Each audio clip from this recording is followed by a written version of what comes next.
آل city تاجر اتحاد کی چیئرمین حکیم شاہ کا کہنا ہے کہ وفاق اور صوبے میں واضح تضاد کی وجہ سے وزیر اعلیٰ سندھ نے مارکیٹیں نہ کھول کر تاجروں میں مایوسی پھیلا دی ہے۔ السلام علیکم۔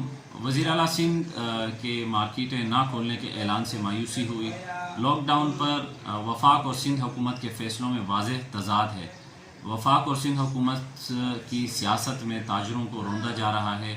حکیم شاہ نے مطالبہ کیا ہے کہ ایس او پی کے تحت محفوظ طریقہ کار کے ساتھ کاروبار کھولنے کی اجازت دی جائے۔ تاجر قانون کی خلاف ورزی نہیں کرنا چاہتے، ایس او پیز کے تحت محفوظ طریقہ کار کے ساتھ کاروبار کرنے کی اجازت دی جائے۔